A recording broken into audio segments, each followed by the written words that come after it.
오늘 하나님 말씀 로마서 3장 27절부터 31절까지 제가 봉독하겠습니다. 그런즉 자랑할 때가 어디냐? 있을 수가 없느니라. 무슨 법으로냐? 행위로냐? 아니라 오직 믿음의 법으로니라. 그러므로 사람의 의롭다 하심을 얻는 것은 율법의 행위에 있지 않고 믿음으로 되는 줄 우리가 인정하노라. 하나님은 다만 유대인의 하나님이시냐? 또한 이방인의 하나님은 아니시냐? 진실로 이방인의 하나님도 되시느니라. 할례자도 믿음으로 말미암아 또한 무할례자도 믿음으로 말미암아 의롭다 하실 하나님은 한 분이시니라. 그런즉 우리가 믿음으로 말미암아 율법을 파기하느냐? 그럴 수 없느니라. 도리어 율법을 굳게 세우느니라. 아멘. 오늘 로마서 3장 27절부터 31절까지 자랑으로부터의 자유라는 제목으로 하나님 말씀 함께 증거하겠습니다. 현재 오늘날 우리 대한민국을 살아가는 우리 이제 한국 사람들 행복하다고 느끼냐는 질문에 하면 부정적인 답변이 참 많죠. 그래서 우리가 뭐 어떤 조사를 하면 좋지 않은 것들 대부분 상위권에 있어요. 무슨 뭐 노인 자살률 1위, 뭐 청소년 자살률 1위, 또 결혼해서 또 아이를 낳지 않는 출산율도 뭐 0.6명대로 또 떨어져 있고, 뭐 여러 가지 이제 기타 등등으로 인해서 참 잘 사는 거에 비해서 만족도는 많이 떨어져 있는 것 같습니다. 어떤 우리나라 행복하지 않은 이유 이렇게 보니까 어떤 분들이 이렇게 말씀하더라고요. 우리나라 행복의 기준이 너무 높다는 거예요. 그러니까 심지어 행복을 느끼는 사람들도 나는 실제로 행복 느껴. 그런데 주변에서 너 그거 행복 아니야. 막 이런다는 거죠. 그러니까 내가 행복한 게 아니구나. 막 이렇게 느낀 게 된다는 거예요. 그래서 참 행복하기 위해서가 아니라 어떻게 보면 한국 사회는요, 행복을 인정받기 위해서 치열하게 사는 것 같아요. 돈도 많이 벌어야 하고, 또 투자도 잘 해야 되고, 또 성공해야 되고, 또 좋은 집에 살아야 되고, 또 좋은 차 타야 되고, 뭐 기타 등등 있죠. 본인만 잘 되면 안 됩니다. 자녀까지 잘 되어야 돼요. 자녀도 공부도 잘해야 되고, 좋은 대학 가야 되고, 그죠? 이 중에 하나라도 실패하면 우리는 불안에 사로잡혀 있습니다. 요즘 뭐 결혼 상대자 이게 배우자 하는데요, 골고루 다 좋아야 되더라고요. 직업도 좋아야 되고요, 학력도 좋아야 되고요, 외모도 어느 정도 있어야 되고요, 부모 노후 준비까지 되어 있어야 되는 거예요. 그러니까 이게 성공을 해도 어느 정도 누려도 이게 계속 유지가 될지 모르는 또 불안감이 있어요.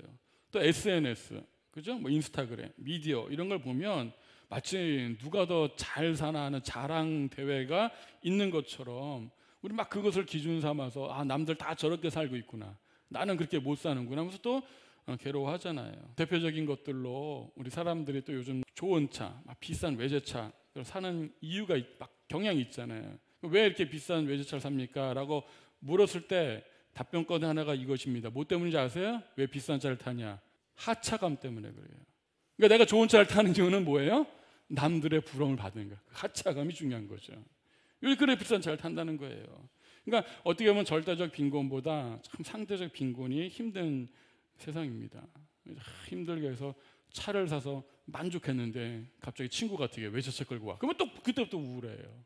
그러니까 이런 세상이 끊임없이 비교하면서 끊임없이 내가 자랑거리들을, 그죠? 내세우려고 살아가는 게 우리 사회 아닌가. 올라가도 끝이 없다고 하더라고요. 오래전에 광고에 그 자동차 광고 이런 게 있었잖아요. 그 그랜저 광고인가요? 친구야 너 요즘 어떻게 지내? 뭐라고 답해요? 그랜저로 답했다. 이해가 되세요?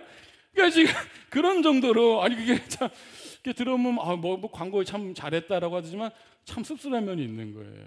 우리 요즘 어떻게 지내냐? 내가 무엇을 자랑할 거리가 있느냐, 이제 그런 거잖아요. 남들에게 보여주는 것으로 인정받는 행복이 된 세상이 아닌가, 그런 생각이 듭니다. 저는 오늘 이 모든 것들을 한마디로 하면 딱 이렇게 말하고 싶어요.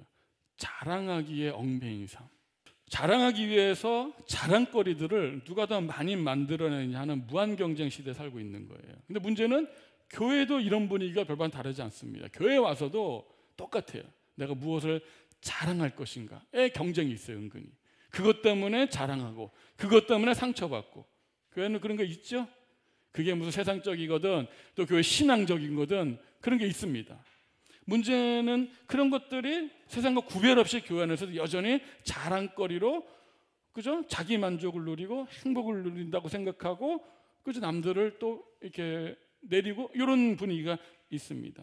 우리는 지금 로마서를 통해서 뭘 배우고 있어요? 이신칭의 믿음 배우고 있죠. 믿음으로 의롭다함을 얻는 거. 그 복음을 우리가 단순히 예수 믿을 우리 구원 어떻게 받아? 예수 믿음으로 구원받지. 그렇게 간단하게 끝날 복음이 아니라는 이야기예요.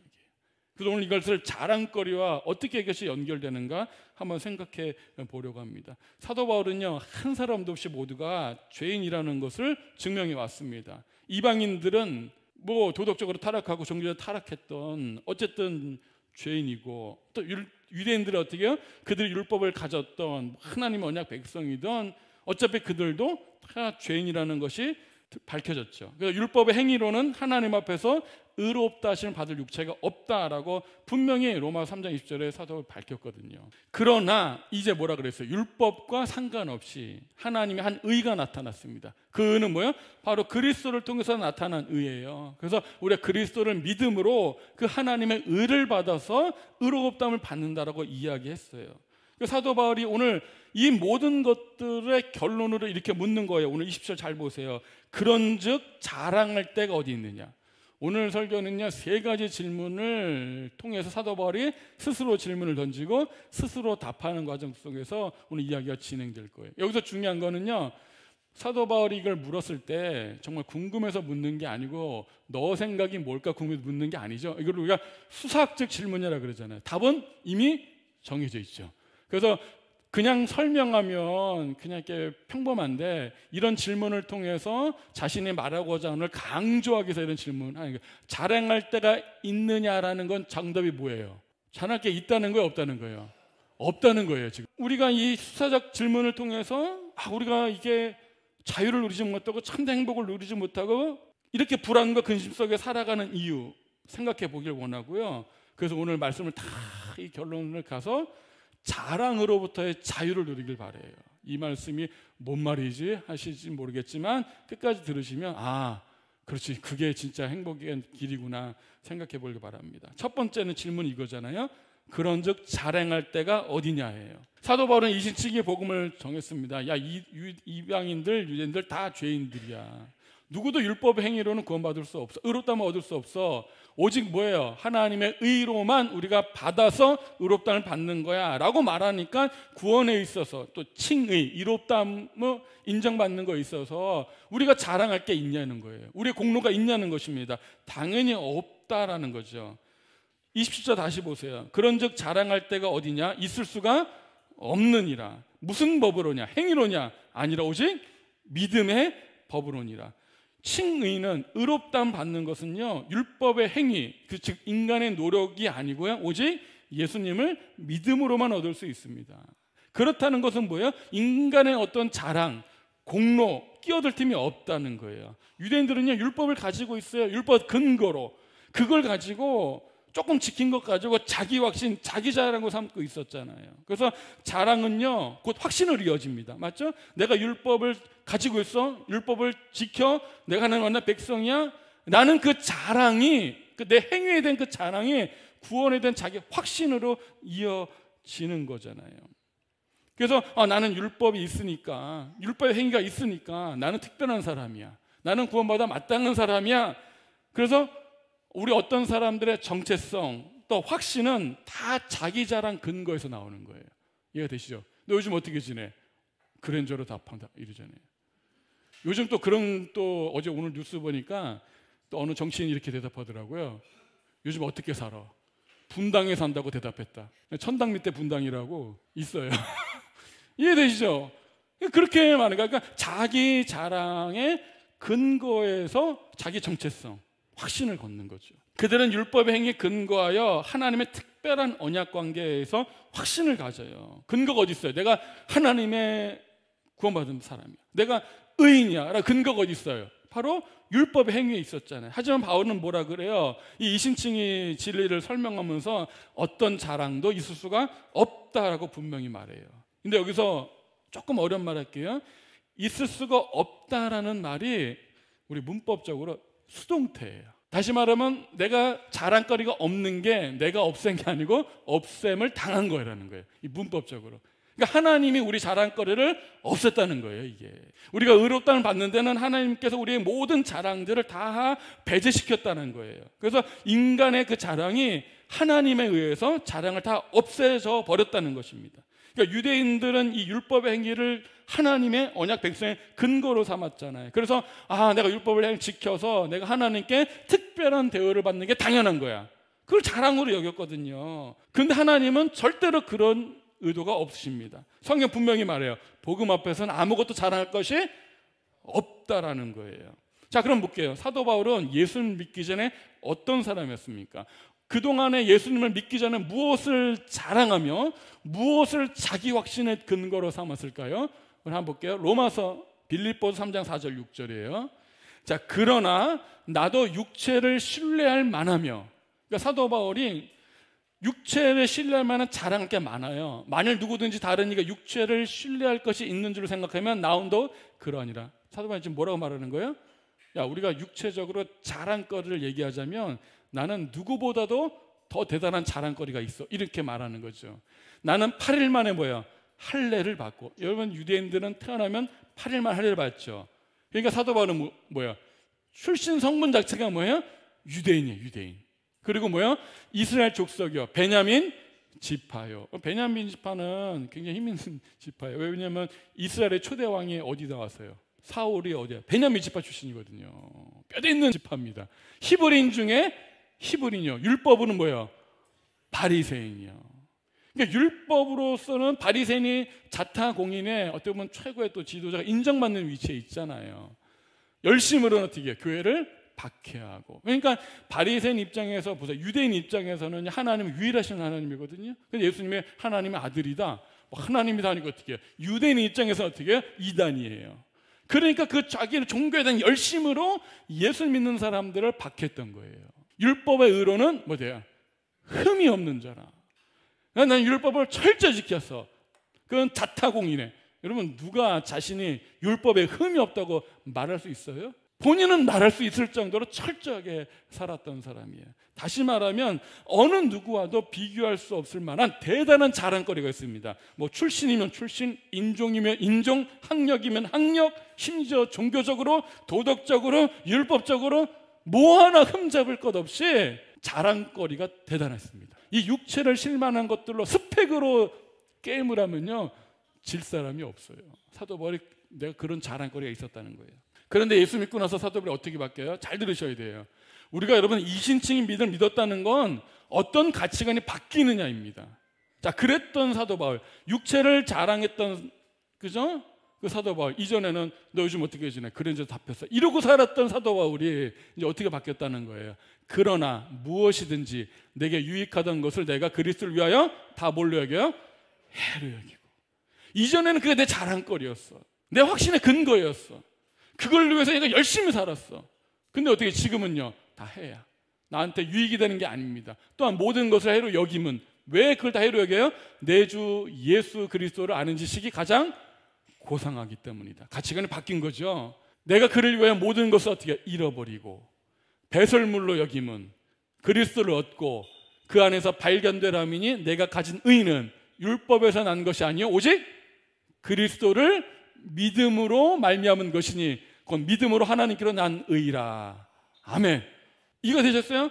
지금 자신이 받은 그 의는 이전에 내가 나면서부터 막 유대인이고 8일 만에 할례를 받고 율법에는 흠이 없고 내가 그 자부심으로 살았다는 거예요. 그걸 자랑거리라면 나만큼 산 사람이 없어. 근데 예수 믿고 난 이후 이신칭의 믿음으로 의롭다는 받은 이론은 그런 것들은 다 쓰레기야. 나는 뜻이 다 똥으로 여겼어. 그거 아무것도 아니야. 왜? 그런 것들로는 하나님으로부터 의롭다는 받지 못하잖아요. 얘기 나오자. 그래서 어떻게 해요? 내가 가진 의는 그 율법을 지켜서 얻는 의가 아니야. 오직 그리스도를 믿음으로 말미암다.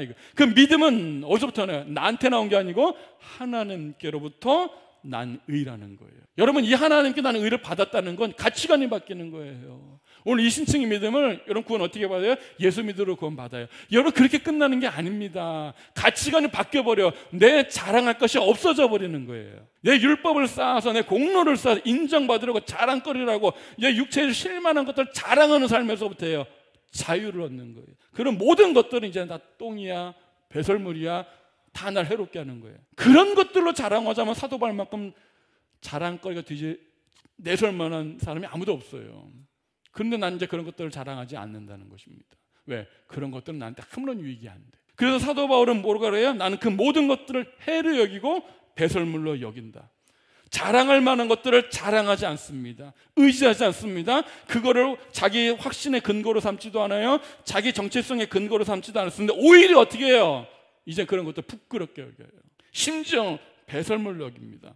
사도 바울이 왜, 무엇 때문에 그런 것들을 포기했다고 말씀하고 있죠? 그리스도를 위하여라는 거예요. 그리스도를 위하여. 나한테 중요한 건 내가 만든 의가 아니고 내 자랑이 아니고 뭐예요? 나를 구원하고 나를 의롭다는 유일한 그리스도 의를 위하여 난 그 모든 것들을 배설물로 여겼다는 거예요. 사도 바울이 뭐라 그래요? 믿음에는 자랑하는 것이 절대 있을 수 없다라고 말합니다. 왜요? 믿음은 하나님께서 값없이 주시는 하나님의 선물이기 때문에 그래요. 믿음은요, 우리가 이렇게 되는 것에는요, 우리가 스스로 할 수 있는 것이 아무것도 없다는 것을 아는 게 믿음이에요. 아셨어요? 믿음에는 절대로 내 공로나 내 능력이나 아무런 능력이 없는 거구나를 아는 것이 믿음입니다. 3장 28절 볼게요. 그러므로 사람의 의롭다 하심을 얻는 것은 율법의 행위에 있지 않고 뭘로 돼요? 믿음으로 되는 줄 우리가 인정하노라. 아멘. 다시 한번 정리하지만 여기서 믿음은 내가 믿는다라는 행위 이전에 어떻게 하나님이 우리에게 주시는 그 믿음을 이야기하는 거예요. 그런 맥락에서 잘 들으세요. 믿음과 자랑은요, 둘 다 가질 수가 없습니다. 예수님을 믿는다는 것은 곧 뭘 포기하는 거예요? 우리의 자랑거리들을 포기하라는 거예요. 하나님이 포기시켰다는 거예요. 배제시켰다는 거예요. 여러분, 이 말을 들으면요, 불편한 사람들이 있어요. 맞죠? 유대인들이 그랬어요. 아, 예수 믿는 건 좋아. 근데 유대인들이 그동안 쌓아왔던 것들 있잖아요. 내가 율법을 지키려고 얼마나 노력했습니까? 그 율법을 지키는 걸 통해서 인정받았잖아요. 자랑거리 삼았잖아요. 그거 없으면 어떻게 해요? 내가 완전히 다 부정당하는 거잖아요. 내가 살아왔던 인생이 모조리 다 부정당하는 것 같잖아요. 그 화가 났거든요. 우리 그렇게 생각할 수 있어요. 여러분 아마 그렇게 생각하시고 불편한 사람이 있습니다. 내가 부정당하는 느낌이에요. 아, 예수님 믿는 건 좋은데 이거 다 포기한다고요? 그건 불편해요. 바울은 우리의 정체성의 근거, 의지하는 것들, 자랑하는 것들, 그동안 나를 증명하기 위해 쌓은 모든 것들을 포기해야 한다는 거예요. 아니, 어떻게 보면 포기가 되어진다고 말할 수가 있어요. 왜 그렇습니까? 사람의 의롭다 함심을 받는 것은 율법의 행위에 있지 않고 어디예요? 믿음으로 되기 때문입니다. 그동안 내가 쌓아왔던 나의 행위, 나의 공로, 자랑거리들 의롭다함을 받는 게 아니고 오히려 그런 것들은 전부 다 죄 아래 가둬버리기 때문에 오히려 그건 나를 더 해를 끼쳐. 그죠? 그래서 나는 믿음으로 의롭다함 받는 걸 알기 때문에 그런 것들을 포기한다는 거예요. 여러분, 자랑거리를 포기하는 것이 불편하세요? 생각을 바꿔보세요. 기분 나쁜 게 아니고 불편한 게 아니고 오히려 감사할 일입니다. 왜 그렇죠?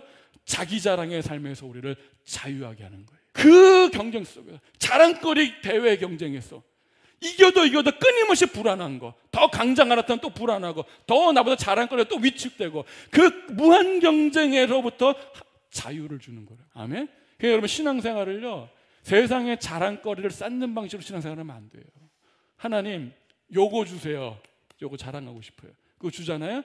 더 많이 가진 놈 앞에 또 위축돼. 그럼 하나님, 이제 업그레이드, 더 저걸 이길 수 있는 더 자랑거리를 주세요. 끝이 없습니다. 그런 신앙생활은요. 주님이 우리에게 주신 것은 뭐죠? 그 자랑거리 경쟁에서 빼주는 거예요. 자유를 주는 거예요. 더 이상 그 자랑거리들로 인해서 위축되지 않는 거예요. 아무런 그건 다 똥이야 이렇게 되는 것입니다. 이해가 되십니까? 아이들이 장난감 가지고 막 자랑합니다. 야, 내가 장난감 새 거 샀어, 좋은 거 샀어, 막 자랑하죠. 그럼 여러분 보세요. 어른 옆에서 뭐 부럽다, 나도 갖고 싶다 그러세요? 부모님 어떻게 되세요? 그거 갖거나 이거 갖거나 없는 아무 상관이 없잖아요. 우리는요. 맞죠? 그 상태라는 거예요. 그 자유를 하나님 우리에게 주시고자 하는 것입니다. 하나님의 의는 율법과 상관없이 예수님 안에서 나타났습니다. 그러므로 죄인이 하나님 앞에서 우리가 의롭다함을 얻는다는 건 무죄 판결을 받았다는 거예요. 그리고 하나님과 올바른 관계를 맺었다는 거예요. 그 유일한 길은 율법의 행위에 있지 않고 자기 자랑에 있지 않고 오직 예수 그리스도 안에 있습니다. 계속 반복하죠. 그래서 이 칭의의 은혜를 경험하는 유일한 방법은 뭐예요? 예수 그리스도를 믿는 거예요.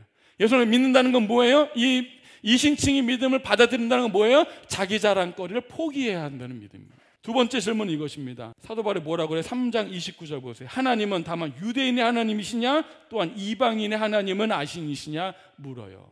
답은 뭐라 그래요? 하나님은 이방인의 하나님도 되시느니라. 유대인들은 자기 율법을 행위를 근거로 가지고 율법 가지고 자기들만 특별한 하나님의 백성으로 여겼잖아요. 근데 하나님은 유대인만 하나님이 아니고 이방인 하나님도 되신다. 하나님 온 우주 하나님이시잖아요. 믿지 않는 사람들도 다 하나님의 다스림 가운데 있잖아요. 세상의 주인이 하나님이시잖아요. 근데 여러분, 유대인들은 뭐라 그래요? 하나님의 율법을 맡기시고 그들의 특별 언약 관계를 맺은 이유가 뭐예요? 아브라함과 처음에 그 언약을 맺었거든요. 내가 너를 통해 세상에 복이 되게 할지라. 그 말은 뭐예요? 너를 내가 특별히 선택하고 복을 줘서 세상에 자랑거리를 많이 줘서 야, 하나님 나 이렇게 잘 산다, 그거 자랑하게 만들려고 한 거예요? 아니죠. 아브라함을 통해서 어떻게 해요?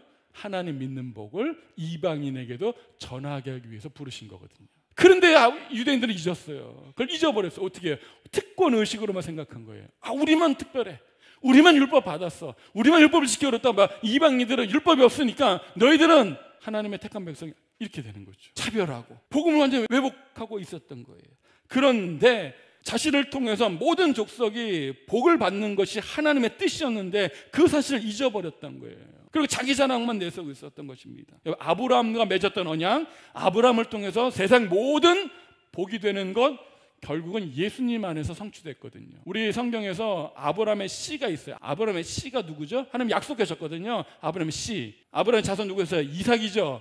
근데 우리 신약에서는 그 씨는 예수 그리스도를 가리켜요. 아브라함의 후손으로 오시는 예수님을 통해서 결국 모든 믿는 자에게 차별 없이 구원이 임한 줄로 믿습니다. 그래서 유대인만 하나님 아니고 이방인의 하나님이라는 그 맥락은 뭐예요? 바로 율법과 상관없이 믿음으로 의롭다함을 받기 때문입니다. 그래서 이 오직 믿음으로만 의롭게 되는 것이 이 복음 안에서 인간의 모든 자랑을 배제시킨다면 구원에 있어서도 유대인과 이방인들의 차별이 없는 거죠. 여러분, 우리 스스로 어떤 것도 우리를 의롭게 하지 못합니다. 돈이 아무리 많아도 돈이 우리를 의롭게 하지 못해요.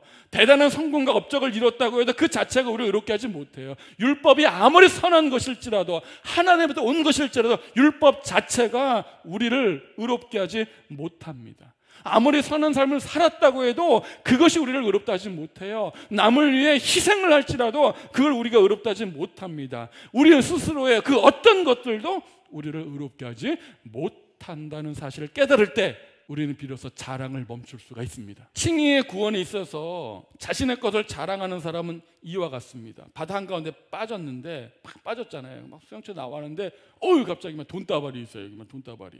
야, 나 이제 살았다. 어리석은 일이죠. 돈다발 안고 죽습니다. 맞죠? 바닥 건데 빠졌는데 야, 나 명품 옷 입었다. 야, 살았다. 명품 옷 입고 빠져 죽습니다. 바다에 헤엄치는데 막 종이가 날라와 탁 봤더니 우와, 로또 1등 당첨고 야, 살았다. 로또 당첨 갖고 빠져 죽습니다. 그와 같이 어리석은 거라는 거예요. 나를 구원하지 않습니다. 성경에서 말하는 복음을 진정으로 이해하고 경험한다는 사람은요, 결코 자기 자랑이 있을 수가 없습니다. 왜 그렇죠? 믿음으로 의롭다함을 받는다는 이 칭의의 복음을 경험한 사람은요, 결코 자신을 자랑하지 않아요. 왜? 경험했기 때문에. 내가 자랑거리들로 내가 의롭다함 받은 게 아니기 때문에, 하나님의 의로 내가 구원받았기 때문에 그런 것들을 자랑하지 않습니다. 오직 뭐만 자랑해요? 그리스도와 십자가만 자랑합니다. 보세요. 갈라디아 6장 14절 같이 읽어볼게요. 시작. 그러나 내게는 우리 주 예수 그리스도의 십자가 외에 결코 자랑할 것이 없으니 그리스도로 말미암아 세상이 나를 대하여 십자가에 못 박히고 내가 또한 세상을 대하여 그러하니라. 아멘. 여러분, 이신칭의 믿음을 경험한 사람은요, 자기 자랑하지 않습니다. 자기 자랑을 멈춥니다. 자기 자랑에서 벗어납니다. 그리고 오직 뭐만 자랑해요? 십자가만 자랑합니다. 이게 이신칭의 믿음을 경험한 사람들이에요. 그리스도 외와 십자가 외에는 결코 자랑 것이 없어지는 거죠. 여러분, 그리스도인이 되었다는 것은 그 누구도 자신의 능력으로 구원받은 것이 아니라 바로 예수님께서 십자가에 이루신 그 의를 내가 받음으로 구원받았다는 사실을 아는 사람이에요. 인간의 공로와 노력에 끼어들 틈이 없습니다. 그래서 그리스도를 믿는다는 것은요, 자기 그 자랑이 자신에게 있지 않고 그리스도께 있다는 사실을 아는 사람이에요. 아멘? 이게 중요한 거예요. 사람들은 자신이 믿는 대상을 자랑으로 삼아요. 그리고 그 대상으로부터 안전과 확신과 희망을 얻으려고 합니다. 근데 그 세상의 것들 자랑거리를 가지고 그것 갖고 안전하다 느끼고 확신 갖고 희망을 삼아요. 그리스도와 십자가에서 흘리신 그 피로 믿음으로 구원받은 사람들은요, 그렇기 때문에 흔들리지가 않는 거예요. 왜? 세상 건 있다가도 없어지고 없다가도 있고 막 왔다 갔다 하잖아요. 맞죠? 이거 있으면 만족할 줄 알았는데 더 가진 놈 앞에 또 위축되잖아요. 이거 항상 변하잖아요. 그런데 예수님이 이루신 의를 받음으로 구원받은 사람은 이거는 변하지 않는 사실이거든요. 변할 수가 없습니다. 그래서 흔들리지가 않습니다. 확신을 갖게 되는 거예요. 왜냐하면 우리 자신의 행위에 근거한 확신이 아니기 때문에 그래요. 우리를 구속하신 그리스도에 대한 확신으로 인해서 얻은 의이기 때문에 그렇습니다. 하나님은 우리를 보실 때 우리의 행위를 보는 게 아니고 뭘 보신다고요? 예수님이라는 렌즈를 통해서 우리를 보는 거예요. 우리 여전히 죄인이야. 근데 그리스도는 딱 보면 어떻게 해요? 너는 의인이구나. 이렇게 보신다는 거예요. 나는 여전히 넘어지고 실패하지만 하나님은 그리스도라는 렌즈를 통해서 우리를 보시고 여전히 의롭다 여겨주시는 거예요. 이 은혜를 여러분 아십니까? 우리는 여전히 실패해요. 연약해요. 여전히 죄 가운데 있어요. 그럼에도 불구하고 하나님은 우리를 보실 때 그리스도 렌즈를 딱 보고 너는 의롭다 이렇게 여겨주시는 하나님의 은혜, 이거 아십니까? 그 은혜를 하면 우리 자랑이 순식간에 사라져버려요. 우리는 그 사실에 감사하며 확신을 얻습니다. 그러므로 우리는 세상의 자랑거리들을 원하지 않습니다. 그리고 세상은 결코 우리의 그 자랑을 빼앗을 수가 없습니다. 왜? 그리스도가 의를 얻어서 우리가 받은 거, 우리가 만드는 의가 아니니까 세상도 우리를 빼앗을 수가 없어요. 자랑으로부터의 참된 자유를 누립니다. 자랑거리 대회에서 벗어나길 바래요. 그건 내가 벗어날 수가 없잖아요. 자랑에서 자유하면 만족과 자유가 온다. 우리 자랑이 자기 행위에서 그리스도로 바뀌면 모든 삶의 가치관이 바뀌어버려요. 우리가 왜 행복을 누리지 못한다고 했습니까? 우리가 겪고 있는 수많은 문제들, 우리 대한민국의 또 많은 문제들, 아니 이 사회의 많은 문제들이 저는 딱 한마디로 자랑거리들로 인해서 발생한다고 생각해요. 우리는 자랑하기 위해서 남과 경쟁하죠. 이겨야죠. 더 많이 가져야죠. 자랑하기 위해서 성공해야죠. 또 성공해야 합니다. 자랑하기 위해 나만 성공 안 돼요. 자식들도 성공해야 됩니다. 어떻게 보면 우리는 인생의 자랑거리 만들기 경쟁 대회를 하고 있는 거예요. 이거 끝이 없어요. 이처럼 잘못된 자랑거리들로 인해서 많은 문제들이 발생하거든요. 뿐만 아니라 어떻게 해요? 잘못된 자랑은 우리 항상 불안하게 만들어요. 왜? 나보다 더 자랑거리 있는 사람이 나타날까 봐. 아까 제가 했잖아요. 좋은 장난 감탁서 엄마한테 선물 받아서 얘 친구도 자랑해야지 딱 하는데 어떻게 해요? 더 좋은 거 갖고 왔어. 어떻게 돼요? 이게 그렇게 되는 거예요. 늘 불안해요. 언제 더 센 놈이, 더 많이 가진 놈이 나타날지 몰라. 늘 불안한 거죠. 지금은 스스로 행위에 대해서 자랑하지만 그 자랑거리들이 언제 사라질지 모르기 때문에 불안해요. 연예인들도 탑에 올라가면 늘 불안하잖아요. 이 인기가 언제 사라질지 모르고. 늘 불안한 이유도 다 그런 거 아니겠어요? 그러니 평생 자랑거리를 만들려고 경쟁하고 치열하게 살아가고 그 자랑거리들을 갖게 된다 할지라도 또 그것을 유지해야 된다는 압박과 불안과 근심과 염려 속에 살아가요. 이 자랑거리에 살면서 벗어나질 못해요. 얽매여 있습니다. 저는 복음은 이 모든 헛된 자랑과 불안에서 우리를 해방시키고 참된 자유를 준다고 믿습니다. 그게 말해. 그런즉 자랑할 때가 어디 있느냐? 있을 수가 없느니라. 이 한마디는 우리를 부정하고 우리를 아프게 하는 게 아니고 우리를 오히려 자유를 주는 복음의 말씀이죠. 그래서 아까 제가 뭐라 그랬어요? 자랑에서 자유하면 만족과 자유를 준다 그랬죠.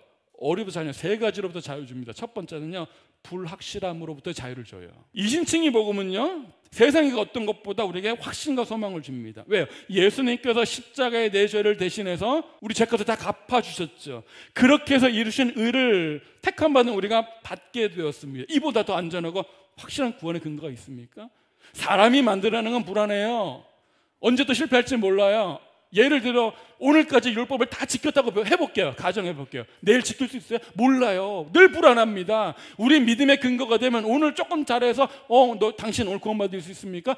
네, 아멘 할 수 있죠. 요즘 따라 기도도 잘하고 많이 했거든요. 근데 조금 컨디션이 안 좋으면 어떻게 돼요? 이거 좀 또 아닌 것 같아. 늘 불안하죠. 근데 하나님이신 그리스도께서 이루신 그 의를 우리의 주심으로 우리가 의롭다함 받으면 이보다 더 확실한 근거가 어디 있습니까? 흔들리지가 않아요. 만족하는 거예요. 어느 누구가 자랑합니다. 나는 뭐 난지 8일 만에 어쩌고 유대인 어쩌고 율법에 흠이 없고, 이게 문제가 돼야 안 돼요. 왜요? 그런 것들로 구원받는 게 아니거든요. 그런 것들로 자랑할 게 아니거든요. 그러니까 위축되거나 뭐 그런 불안할 필요가 없습니다. 만족을 누리는 거예요. 됐어. 참된 만족을 누리는 거예요. 불안실함으로부터 자유를 줍니다. 두 번째, 부정으로부터 자유예요. 복음은요, 우리가 자유를 줍니다. 세상은요, 자기 자랑거리를 기준 삼아 평가하죠. 아까 그랬죠. 나 행복한데. 아니야, 너 행복한 거 아니야.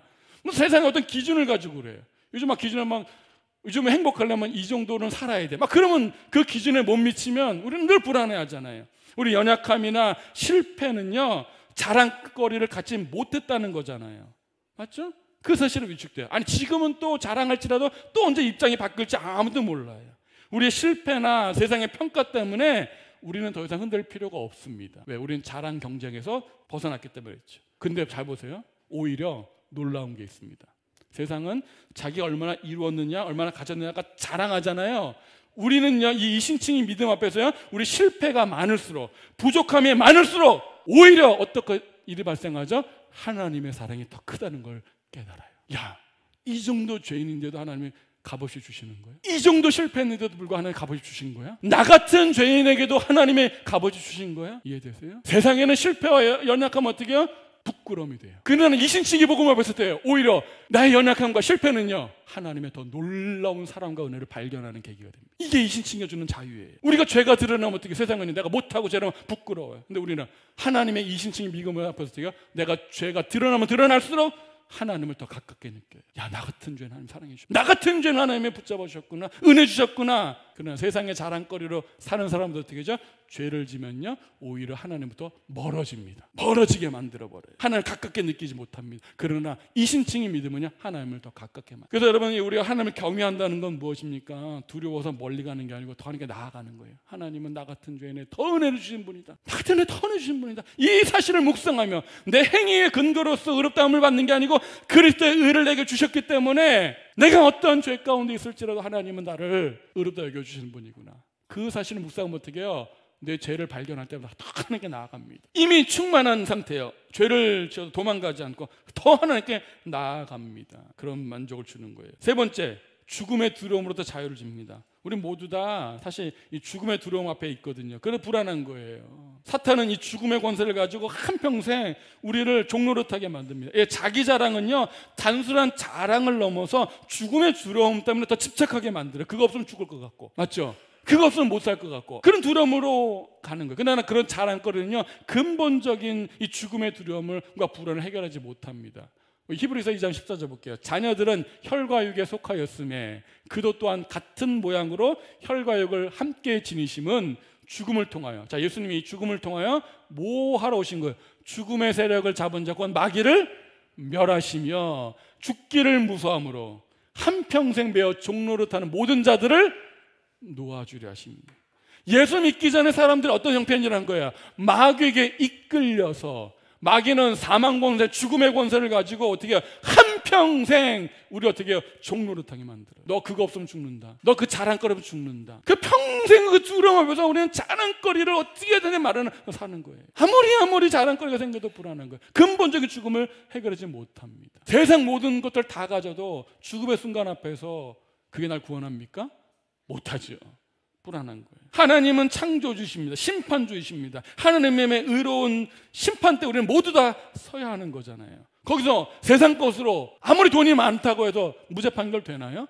안 됩니다. 하나님의 율법에 의해 기준하면 다 죄의 삭은 사망이기 때문에 다 유죄 선고를 받아요. 영원 형벌이잖아요. 그래서 두려움 중에 가장 큰 두려움이 뭐예요? 죽음의 두려움입니다. 그러나 우리는 무죄 판결 받은 거죠. 칭의는요, 법적 용어거든요. 무죄 선고를 받은 거예요. 맞죠? 그러니까 죽음의 두려움부터 우리는 자유를 할 수 있는 거예요. 근심과 불안부터 자유할 수 있는 것입니다. 다시 말해서 자기 자랑을 하나님 없애줬습니다. 우리의 자랑을 배제시켰다는 건 뭐예요? 포기가 아니라 자유예요. 이걸 아셔야 돼요. 아직 그걸 포기라고 느끼는 사람들은요, 자기 자랑 그 거리에서 벗어나지 못한 거예요. 그러니까 부정당하는 것 같고 불편하고 싫은 거예요. 진짜 자유는 자기 자랑을 포기하게 함으로써 오는 것입니다. 마지막 말씀입니다. 자, 세 번째 질문이요. 31절 볼게요. 그런즉 우리가 믿음으로 말미암아 율법을 파기하느냐? 그럴 수 없느니라. 도리어 율법을 굳게 세우느니. 그러면 우리가 믿음으로 의롭다함 받으면 율법 필요 없는 거네요?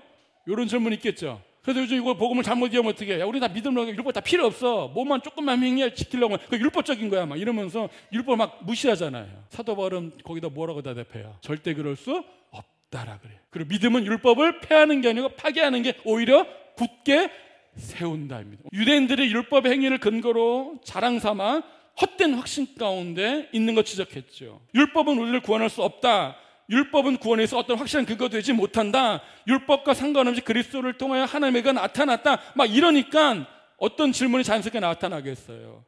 율법과 상관없이 하나님의 의가 나타난다면 그럼 율법 아무런 의미가 없는 거 아닌가? 그런 질문이 자연스럽게 나타나죠. 그 믿음으로 말미암아 율법을 파기하는 것입니까? 그런 예상되는 질문에 사도 바울이 답하는 거예요. 만약에 지금까지 맥락에 하면 뭐라고 답하는 게 정상이에요? 율법으로는 구원받을 사람이 없어. 율법과 상관없이 하나님의 의로 구원받는 거야. 이렇게 말하고 나서 그러면 믿음으로 구원받는 율법은 파기하는 것입니까? 라고 말하면 어떻게 대답해요?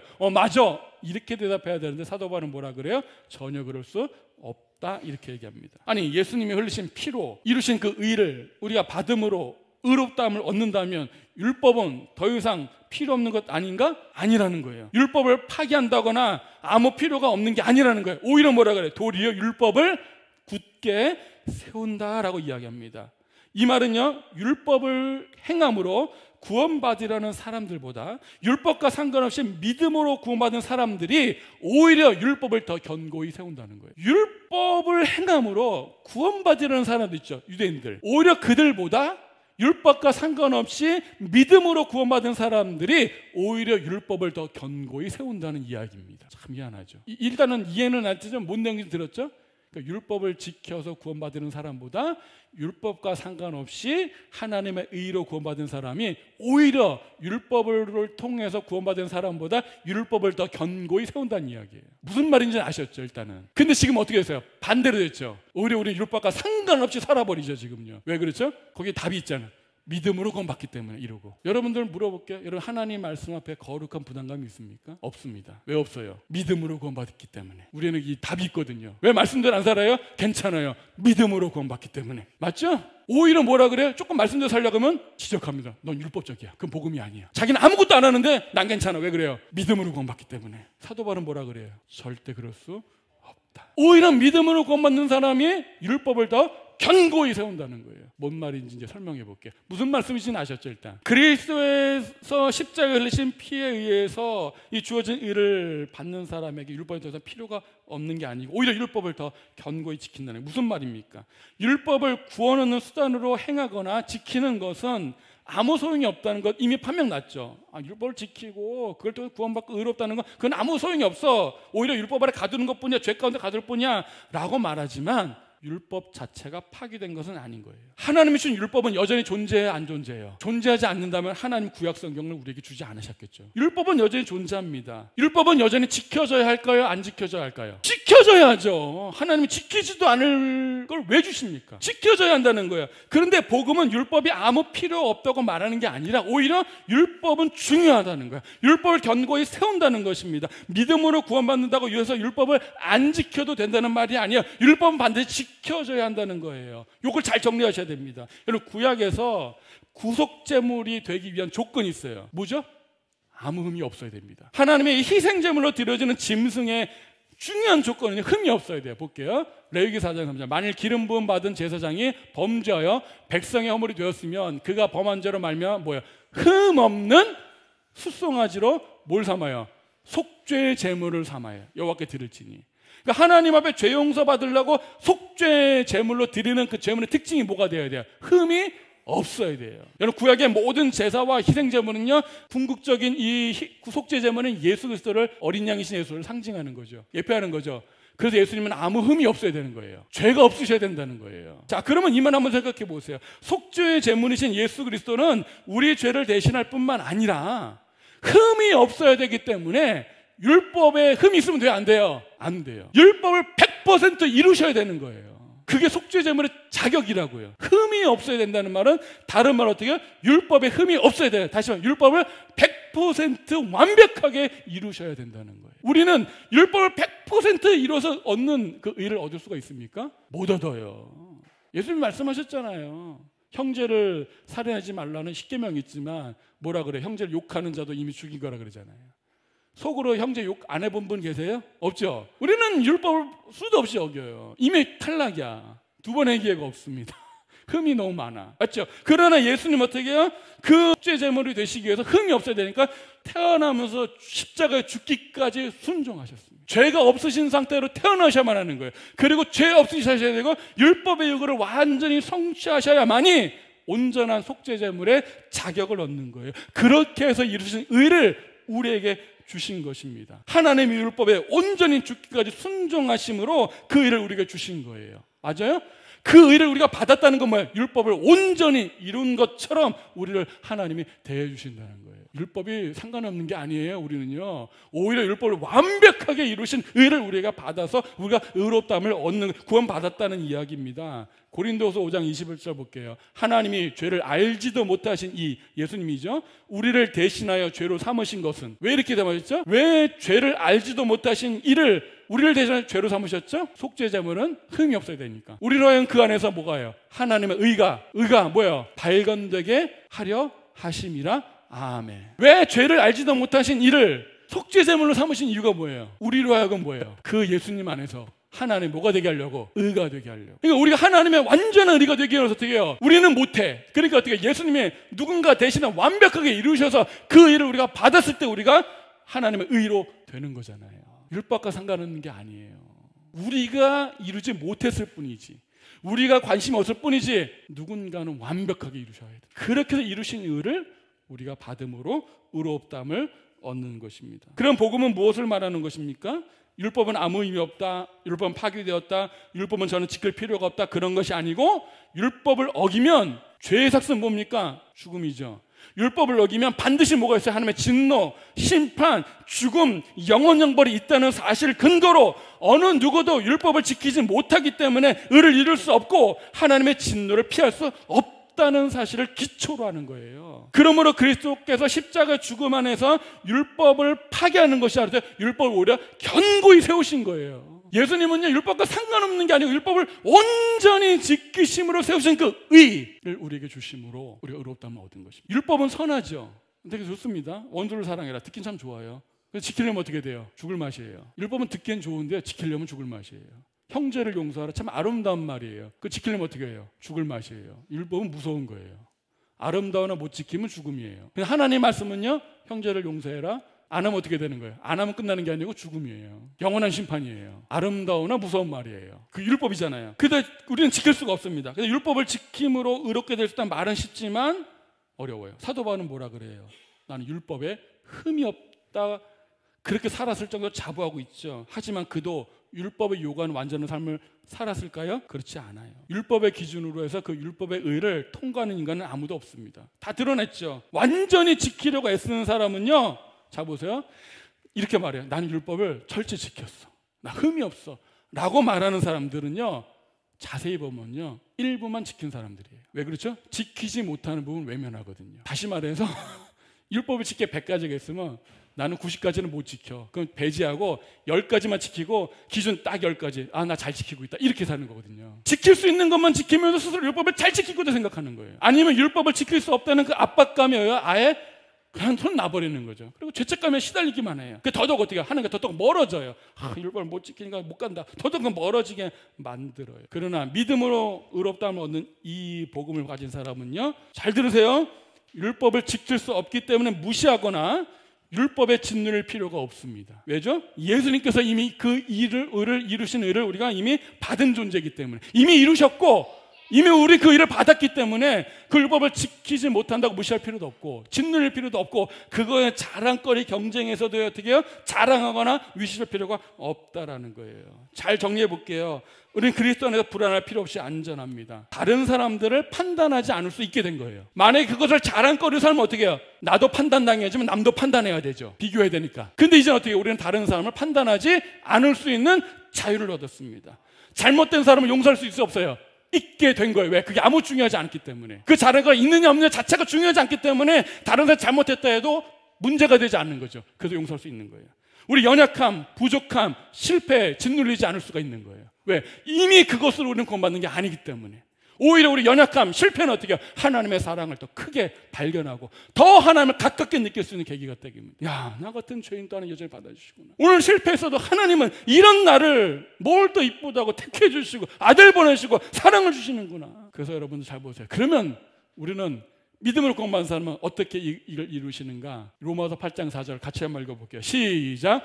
육신을 따르지 않고 그 영을 따라 행하는 우리에게 율법의 요구가 이루어지게 하려 하심이니라. 아멘. 그래서 여러분, 우리 제가 주보에 내용에 써놨어요. 모든 율법의 요구는요, 사랑 안에서 이루어졌고 키워드가 생긴 거예요. 우리가 하나님 안에서 서로 하나님 사랑하고 서로 사랑하고 살면 어떻게 해요? 우리는 율법의 요구를 다 이룬 삶을 사는 거예요. 그래서 말씀합니다. 믿음은 율법을 파기하는 게 아니에요. 오히려 어떻게 더 견고히 세웁니다. 내가 세우는 게 아니고 이미 그리스도가 세우신 은혜를 우리가 받음으로, 맞죠? 성령께서 인도하셔서 그 성령 영을 따라 사는 삶에 하나님은 우리 율법을 더 견고하게 세워준 줄로 믿습니다. 말씀 마무리하겠습니다. 오늘 설교 제목이 뭐예요? 자랑으로부터의 자유예요. 이 자랑거리 경쟁대회 삶은요, 늘 불안해요. 못 가져서 자랑할 게 없어서 교회 와서조차도 어떻게 해요? 믿음과 행위 이렇게 하면 열심히 하는 그 믿음의 뜻도 또 위축돼요. 그거 하나님 저 자랑거리 저도 좀 주시옵소서. 그거 줘도 또 불안해합니다. 우리 그 삶에서 우리 하나님 우리 벗어나게 하는 거예요. 자랑할 데가 어디 있느냐? 있을 수 없느니라. 이 말씀에서 자유함을 얻길 바래요. 자유함을 얻길 바래요. 있느냐 없느냐 중요하지 않습니다. 자랑거리가 있는지 오히려 사도 바울은 그래. 야, 그거 내가 자랑거리. 야, 이제 부끄러워. 그거 다 똥이야. 아, 사도 바울 대단하잖아요. 난지 8일 만에 뭐 가말리 하는 거 최고의 학문 뭐, 아우 부끄러워. 내가 이렇게 되는 거예요. 더 이상 그런 걸 또 남들 판단하지 않습니다. 나도 판단당하지 않습니다. 자유합니다. 왜요? 나는 그리스도께서 이루신 의를 받음으로 의롭다는 받은 존재이기 때문에 이 신층의 믿음으로 참된 자유함 얻기를 주의로 축복합니다. 자랑으로부터의 참된 자유의 복음을 누리길 바라면서 찬양하고 마치겠습니다.